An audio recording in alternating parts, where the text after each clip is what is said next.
So let's start. We're gonna have kind of serious, somber conversation about a few things. So let's start off without a serious, somber conversation. In our two red sweaters, I want to talk about what I'm doing tonight, which is going to the opening Dun, night dun, dun, dun, dun, dun, dun, dun, of da-da-da. Mission Impossible, Mission Impossible, and in honor of my somewhat strange love for Tom Cruise, Your which I raging have. crush on Tom Cruise? I love Tom Cruise, and I think Explain. lots of people. It was just, No, explain. I'm no everybody's judgment. like, I'm just curious. my mom always says, "Oh, he's short," and I He don't is. care. Well, the prospect of us being together is zero. So why do I care that he's short? That's number one. Number two, he's a Scientologist, and that is disqualifying, no question. But he's a great movie star, He, and you know what? Lots of movie stars are horrible people, terrible, I weird, don't think he's a bad horrible beliefs. person. Bad beliefs. Scientology Did is, you he was on the Tonight Show the other day and him I and did you see that? I saw it. I Him and saw it. Jimmy Fallon surprised a service member with his mom. That was really nice. I know. Listen, you know what? He behaves like a great guy. I just think there's this weirdness that goes on. In any case, I'm not going to worry about it. But in honor of this, which I'm very excited about, Nikki and I spent the last week watching all the other Mission Impossibles until last night when we watched number 7, Dead Wow. Reckoning. So we're ready for our 2 hours and 40 minutes of Tom Cruise death defying, and we've got a cocktail to go with it, which is called the Mission Impossible. Okay, explain. So, bourbon, 2 ounces of bourbon, which was also last week, but this time add a little bit of mezcal. You add as much as It or makes as it a little little as you want. smoky. I like it a It, little I, smoky. I agree. It adds, as our recipe says, it adds a little mystery. We've put in some chili liqueur. You should have this on hand. It really is great. You can add it to things. Ancho Reyes brings the fire, because we've got that do do do do, and some bitters. Mole bitters are mole is chocolate, Mexican, another smoky, delicious bit of depth, an orange peel. You're going to combine all of this. You're going to strain it over ice like you're trying to disable a ticking bomb. You're going to express the orange peel in. You're going to stir it With around flair. With flair. with flair. And if you can, and I've had bad experiences with this, so I don't strongly recommend it because Elise and I are not insured. But a little dry ice adds some real pizzazz. Anyway, enjoy it. Let us know if you like it. And cheers. Next week I'll have my Cosmopolitics Cos- shaker. It's back at the office. we've never done a cosmopolitan. We should do that. Okay, let's talk substance. Go. I mean, obviously we have to start with these horrible terror attacks in Washington yesterday at the Jewish Center. This poor young couple, anybody getting killed obviously is horrible, but this poor young couple about to be engaged went to an event last night. What they called it, they were Israeli diplomats, young people at the Israeli embassy went to an event. And what was the event? The event was labeled "Building Bridges," countering the narrative, trying to talk about building peace in the Middle East and North Africa. And a shooter shot them down, yelling "Free Palestine." You know, I feel the same way about people who hijack causes all the time. If you're a murderer, I don't know what you think you're doing Yeah, for the do you think people that's of helping the Palestine. Palestinians? Exactly. But I will say, and I will echo what a lot of other people have said, which is Hamas is coming, globalize the Intifada, or my recent just saw it, the person who won the Eurovision Vision contest next year without Israel. You know, all of these incendiary slogans, these incendiary statements, the smaller level violence that has gone on and the higher level violence that has gone on. These are all a prelude to terrorism. And all of these people, students on campus, demonstrators, around the world are culpable in what happened last night. It is disgusting. You know what I also think? I mean, I think these, people like that, again, a lot of protesters, a lot of people who have exactly as you said, hijacked the cause, know very little about the cause, Mhm. right? And so they think that they have some idea of what the Middle East conflict, the Israeli Palestinian conflict is. And, I do talk to a lot of people, young people, and they say, well, that's just dismissing us. And that's just, but I mean, anybody that feels one way or the other, in earnest and really strongly knows that, political violence, is not justified. And so what I really hate is when people take, a political debate or a debate on foreign policy as we have the Israeli Palestinian conflict and then use it to justify their political violence. But look, this is what, Elise, setting aside, the sort of Nazi nostalgia that we see on the right. We're talking in this case about something from the left. Yeah. Again, I'm not trying to make a political statement here, but the problem of intersectionality is that you have to embrace all of these extremes. Yeah, you have to buy the bundle. You have to buy the bundle. Very well said. That is the problem. And in buying the bundle, you have people who may have very strong opinions about trans Americans or about And they LGBT also issues, have to be against but they Israel because, yeah. right, and they have to, and it's not just against Israel, it is against the Jews. Let's be clear. This last night, I want to talk about that so last because night, wait, one second. The last night was at the Jewish Museum. Okay, it wasn't exactly, at the it wasn't at Israeli the Israeli embassy. embassy. It wasn't at the Israeli embassy. It was at a Jewish museum. And the young people who were killed, I suspect, were a complete coincidence that they were Israeli diplomats because Yeah. the place was full of young entrepreneurial peace builders, people who actually believe in finding a solution to the Israeli-Palestinian conflict, people who are young and idealistic.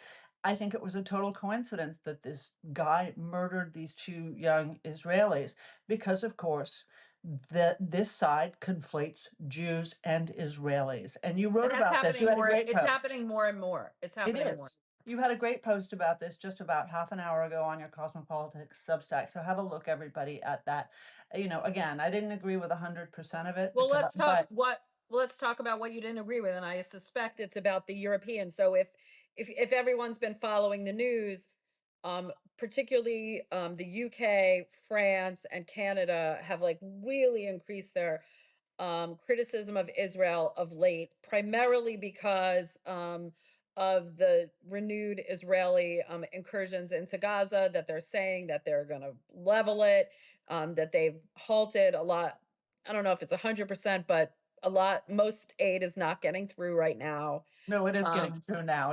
They restarted it yesterday, they and a haven't lot of aid restarted is it 100%, but they have restarted some of it. But right. anyway, 15% of it has already been stolen by Hamas. That's already been documented. Yes, this is the problem. Look, again, um, I, I I think that there are very legitimate discussions to be had and disagreements to be had in which both sides have cases to be made on the question of whether the Israelis are doing the right thing, what's going on in Gaza, whether they made the right choice with aid.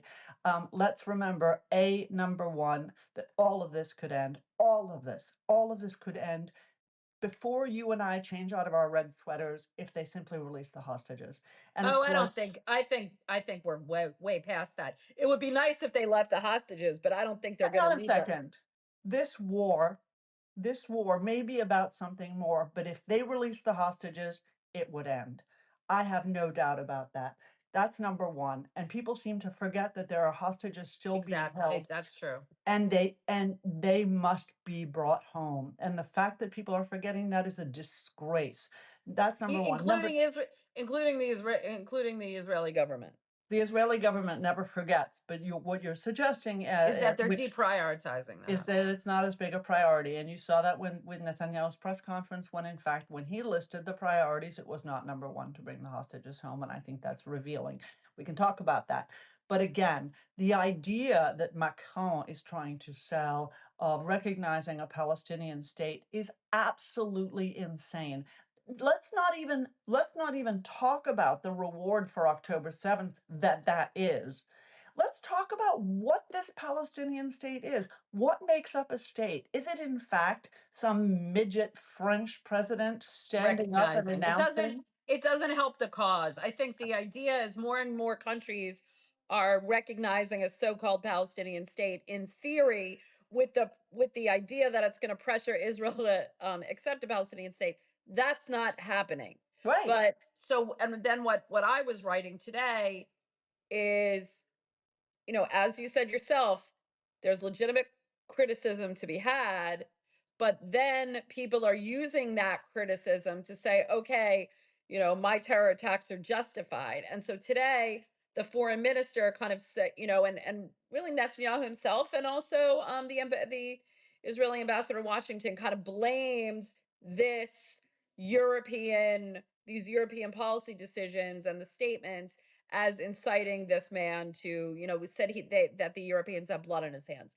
I don't, I don't buy that. I don't think that's fair, and I think, I've written this before, and you and I think disagree on this, but when Israel shuts down all criticism of its policies, that's when it becomes complainant. He didn't say like, you know, th- I think this was clearly an act of anti-Semitism. Yes, it was, but you There's no can't. but. There's no, don't Edward Said us.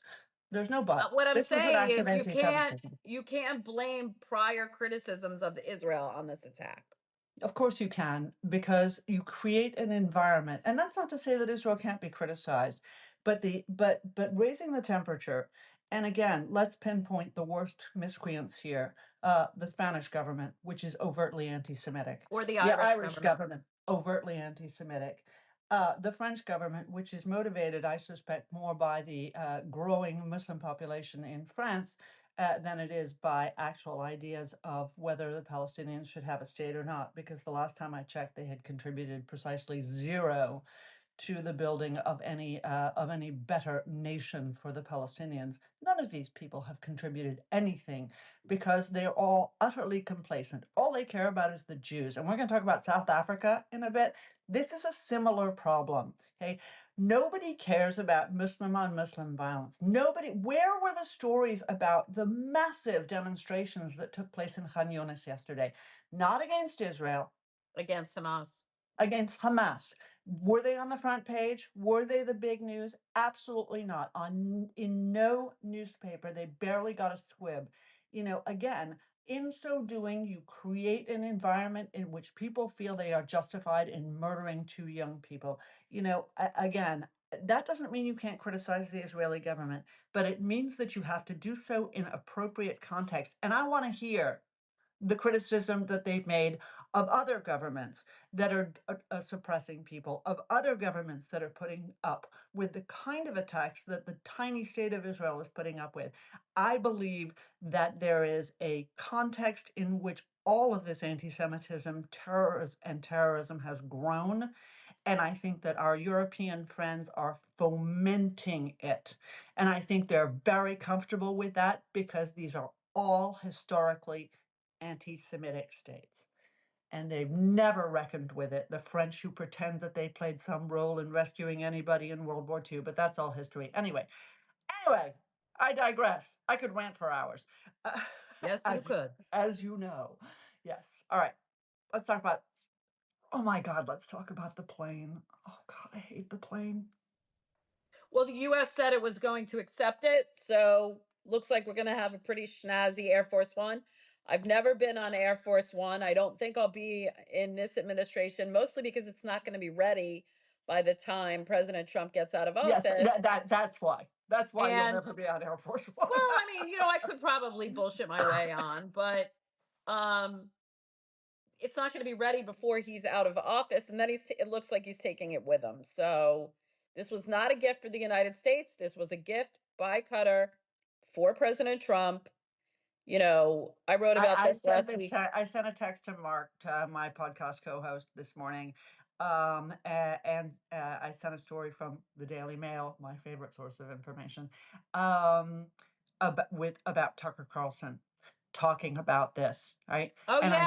And I said to Mark, when you've lost Tucker Carlson, so the guest is on there describing the business that the Trump family is doing in the UAE, the business they're doing in Qatar, the business that Steve Witkoff and his son are doing in the UAE with crypto and in Qatar.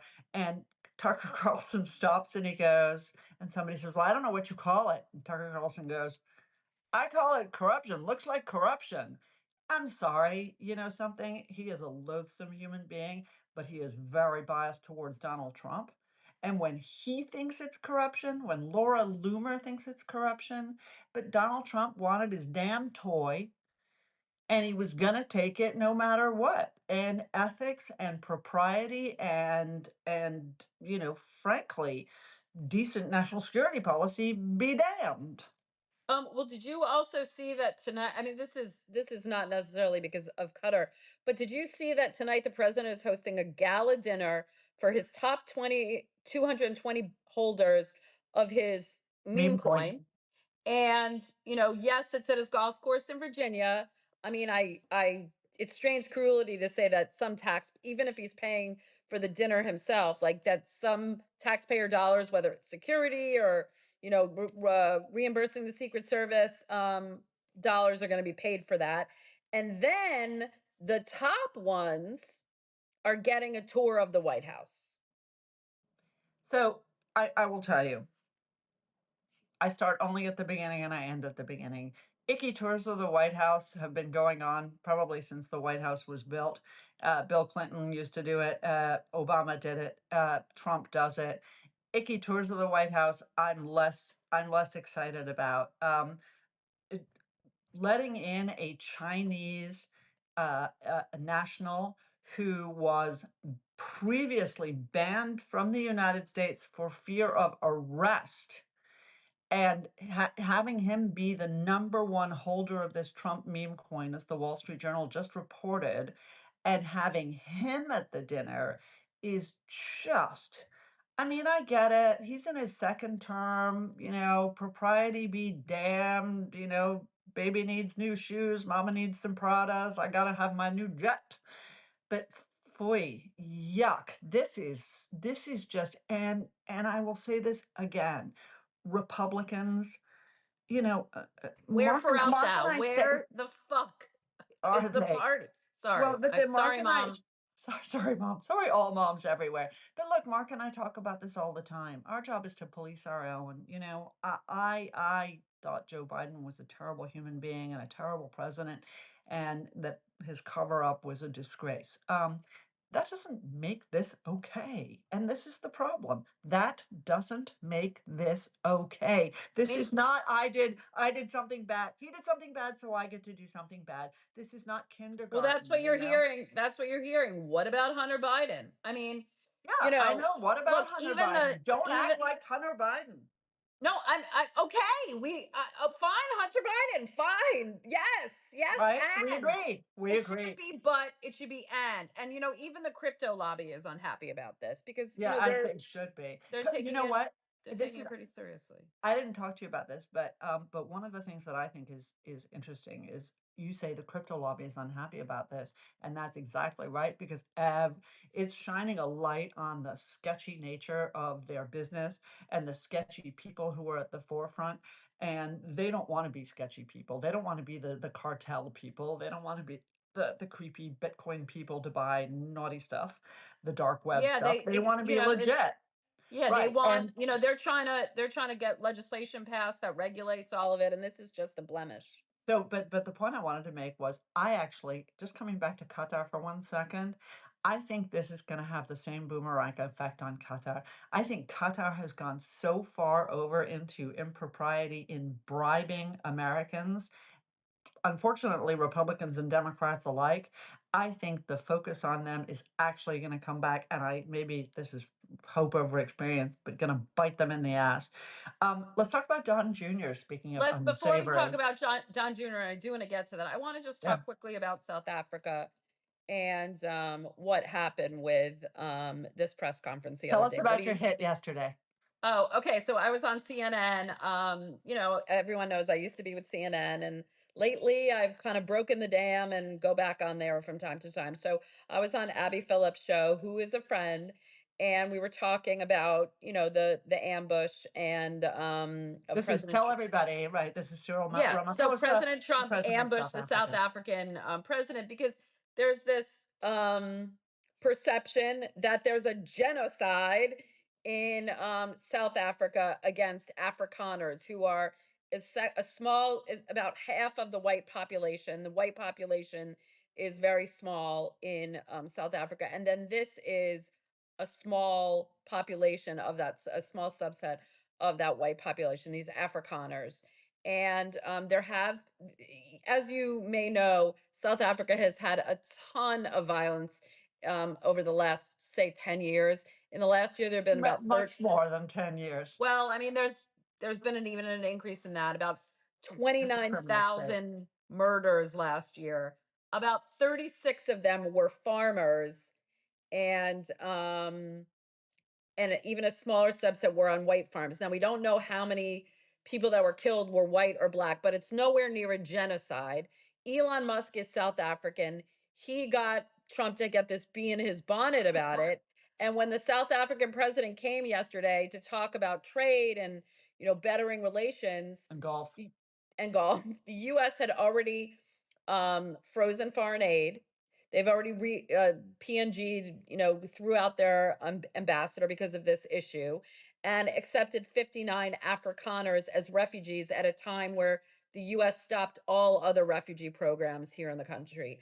So he kind of ambushed the South African president and said there's a genocide going on, ta ti ta ta. And the South African president's like, no, there's not. And Trump would, played a video, kind of ambushed him. And finally, the South African president, who, to his credit, remained very calm, had brought these professional golfers, and there were some white billionaires in the room. And one of them said to the president, President Trump, actually, that's not true. So it Okay. wasn't until the white guy said this isn't true that the kind of temperature lowered. But anyway, it was on CNN yesterday, and there was like a big, the segment kind of went a little bit off the rails. Everybody can watch it online. It got some attention, and Elise's hair looked excellent, which is the important part of that discussion. But let me say Let's go this. to Don Jr. No, let me talk about South Africa for Okay. a second. This is another one of those things that drives me insane. Um, First of all, the use of the expression genocide is Is very dis heavy. and disgraceful. Nobody knows what it means. Nobody understands what it is. This is a term that is used in law. There is no genocide going on in Gaza. If there is, it's the worst freaking genocide ever, and I don't think Jews are really that bad at things if they'd set their minds to them. There's no genocide of white farmers going on in South Africa. What there is that South Africa has, since the end of apartheid, devolved into a criminal state. And the reason that nobody gives a damn about it is because the majority of the victims are Black victims of Black perpetrators. Okay. And this is the case in this country as well. This is, for me, disgusting. Okay. This is like all of those people who want to free Palestine, just to create a thread here that we can pull on, all of those people who want to free Palestine but didn't give a shit about the 500,000 Syrians that were murdered by the Right. Iranians, the Russians, and the Assad regime. Not to speak of the Sudanese that are being murdered, not to speak of the Christians that are being murdered in Nigeria, not to speak of the ongoing attacks throughout Africa, not throughout Africa, I don't want to be on fire, sub-Saharan Africa, throughout the Horn, the not to speak of the non-demonstrations that we are seeing about what Russia is doing in Ukraine. Okay, where are these people? Okay. Right. Why? Because they don't give a damn unless it fits into their narrative. If it's Jews who are now, for the purposes of this kind of bigotry and anti-Semitism, white people and colonialists and settlers, that's bad. If it's white South Africans who are oppressing Black South Africans, that's bad. And let's accept, by the way, that is bad.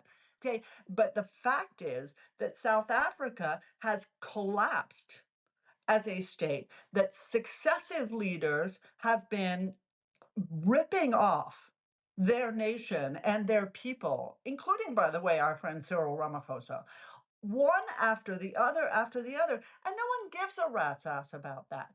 This is what drives me crazy. So you get the complete sort of flip side insanity from Donald Trump, which is, oh, there's a white genocide going on. There isn't a white genocide going on. There's white flight. That's for sure, because people who can, Actually, including and Black and people, leave as South far as the Africa. Afrikaners are concerned, not a lot of them don't want to leave. Like, several thousand of them may I want to can't leave. speak for them because I have no Well, freaking idea. Now but let's talk according to about the Don Jr. okay, Don let's Jr. talk We about got Judge 3 minutes. That's President Don Jr. to you, Elise. What are we talking President about? elect. He's not ruling it out. He said the The calling call is maybe there. someday the calling is there. The calling is there. People, the calling is there. I gotta say, um, I didn't like it when Hosni Mubarak's son thought that he should be the next pharaoh, and my feeling is I don't want anybody else. I don't want Bill Clinton's wife. I don't want Joe Biden's kids. And I don't want Donald Trump's kids. This is what we fought a revolution for. And when I say we, obviously, my people were not here. Me and you. Um, You and me both. Well, also, But I mean, and if now that this is, I mean, we always kind of knew this, right?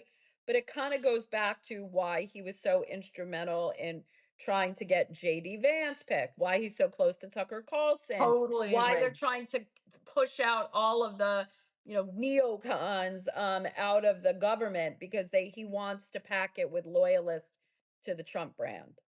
To the Trump brand and the Trump dynasty. Mm. This is naughtiness. This is bad stuff. And we can say, "Oh, Joe Biden used his office to enrich his family," and that is damn straight. And Donald Trump is doing exactly the same thing. You cannot do this. And I don't know when it is that we come back to our senses. Maybe per a whole bunch of substackers that I really admire. These are the end of times. This is the beginning of the fall of the American empire, and we can't fix this. But you know something? I think you and I feel the same way, which is this is a great country. Our institutions are fundamentally sound. Our Constitution is a great document. We have survived lots of terrible things, including a civil war, including wars on foreign soil, including terrible attacks. We can survive this, but we need to survive it and do better. And I wish it was more than just, you and me who were I think saying the this. silver line, I mean, he's not his father. He doesn't have that kind of charisma. He I doesn't have don't any think charm. meh. As No your charm. daughters would say, mid. Mid. So Um, mid. I think that, I'm not terribly worried about it. No, although, again, the big miscreant here, and my colleague Gary Schmidt has written great stuff about this, and we're getting close to the end of our time, but my colleague Gary Schmidt has written great things about the whole problem with our primary process because it He's a real really fan of ranked choice voting. he is a real fan of ranked choice Yeah, voting, as am I. And if Sarah Palin hates it, my view is go girl. go girl. Right. Because at the end of the day, the problem is it's only the most marginal motivated voters who get out there for the primaries. And this is true. This is how Bernie rises to the top among the Democrats. This is how we get the people who we end up with. And the secret of how we ended up with Glenn Youngkin, a completely normal, if not enormously sexy governor of my state of Okay, there'll be a Virginia. cocktail for Glenn Youngkin next week. Next week, it'll be very mild and slightly conservative, but it'll be But really, slightly really sweet. normal, except for my tax burden, Governor Youngkin. But wait, I digress. But in any case, the reason is because he was elected when we didn't have a convention because of COVID, and we used ranked choice voting. And that is what gets us to the good people, not the crazy person who I love, but the second guy who's kind of normal. I love kind of normal. I miss it so much. Well, Wish me good luck at Mission Impossible, guys. It's gonna have be fun tonight. amazing. Everyone, thanks for joining us. We'll see you next week. See you next And week. take join us next week to take an edge off the news. Have fun tonight, Danny. Let us know what color sweater to wear. Bye, Bye-bye. Elise. Bye. How do I You get got out of here? you gotta hang up, baby. How do I hang up? I'm trying. All right, I'm doing it.